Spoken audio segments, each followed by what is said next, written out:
नमस्कार प्यारे बच्चों, बहुत बहुत स्वागत है आप लोगों का सिंपल एजुकेशन में। दोस्तों, आज के इस वीडियो में हम लोग बात करेंगे कक्षा 9 की 1 फरवरी की सामाजिक विज्ञान की वर्कशीट नंबर 77 के बारे में। यह वर्कशीट इतिहास के दूसरे पार्ट नाजीवाद और हिटलर का उदय से ली गई है और इसमें हमें प्रथम विश्व युद्ध के बाद जर्मनी में जो हालात थे उनका जायजा दिया गया है। तो सबसे पहले हम देखेंगे कि इस वर्कशीट में हमें क्या जानकारी दी गई है और उसके बाद जो सवाल इस वर्कशीट में दिए गए हैं एक एक करके हम उन सवालों के जवाबों को जानेंगे। प्रथम विश्व युद्ध के बाद जर्मनी। युद्ध का हर्जाना वाइमर गणराज्य पर थोपने से जर्मनी के लोगों में पराजय का अपराध बोध था। राष्ट्रीय अपमान के साथ हर्जाना चुकाने की वजह से आर्थिक स्तर पर भी अपंग हो चुका था। वाइमर गणराज्य के हिमायतियों को नवंबर के अपराधी कहकर खुलेआम उनका मजाक उड़ाया गया। इस मनोदशा का 30 के दशक के शुरुआती राजनीतिक घटनाक्रमों पर गहरा असर था। अब समाज में सिपाहियों को आम नागरिकों के मुकाबले ज़्यादा सम्मान दिया जाने लगा। राजनेता और प्रचारक इस बात पर जोर देने लगे कि पुरुषों को आक्रामक, ताकतवर और मर्दाना गुणों वाला होना चाहिए। सार्वजनिक जीवन में आक्रामक फौजी प्रचार और राष्ट्रीय सम्मान व प्रतिष्ठा के सामने बाकी सारी चीज़ें कम महत्व की हो गई। नए राजनीतिक विचारों का उद्भव या उदय। जर्मनी में भी रूसी क्रांति से प्रेरित होकर बहुत सारे शहरों में मजदूरों और नाविकों की सोवियतें बनाई गई। समाजवादियों, डेमोक्रेट्स और कैथोलिक गुटों ने वाइमर में राजनीतिक परिवर्तन के लिए प्रयास किए। स्पार्टकिस्टों ने जर्मनी में कम्युनिस्ट पार्टी की नींव डाली। इसके बाद कम्युनिस्ट यानी साम्यवादियों और समाजवादी एक दूसरे के कट्टर दुश्मन हो गए और हिटलर के खिलाफ कभी भी साझा मोर्चा नहीं खोल सके। क्रांतिकारी और उग्र राष्ट्रवादी दोनों ही खेमे रेडिकल संसाधनों के लिए आवाज़ें उठाने लगे। आर्थिक संकट।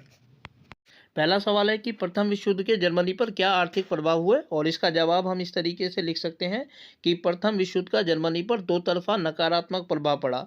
जर्मनी ने प्रथम विश्व युद्ध कर्जा लेकर लड़ा था और युद्ध के बाद क्षतिपूर्ति के रूप में एक बड़ी राशि हर्जाने के रूप में जर्मनी पर थोप दी गई, जिसके कारण उसे बड़ी मात्रा में नोट छापने पड़े। इसी कारण उसकी मुद्रा का मूल्य अति न्यून रह गया।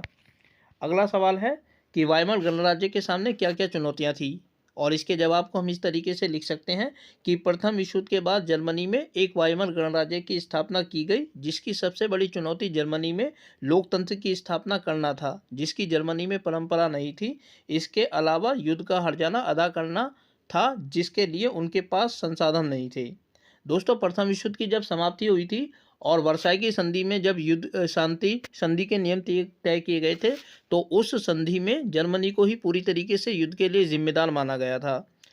और युद्ध के बाद जर्मनी में एक वाइमर गणतंत्र नामक सरकार की स्थापना की गई थी। इस सरकार के लिए जो सबसे बड़ी चुनौती थी वो ये थी कि जर्मनी में उन्हें एक लोकतांत्रिक शासन की स्थापना करनी थी, लेकिन ये अपने आप में एक चुनौती थी क्योंकि जर्मनी में लोकतंत्र की कोई परंपरा नहीं थी, कहीं भी कोई जड़ नहीं छिपी हुई थी। इसके अलावा जर्मनी के ऊपर जितना क्षतिपूर्ति की राशि थोपी गई थी उसको अदा करने की जिम्मेदारी भी इस गणतंत्र के ऊपर ही सौंप दी गई थी।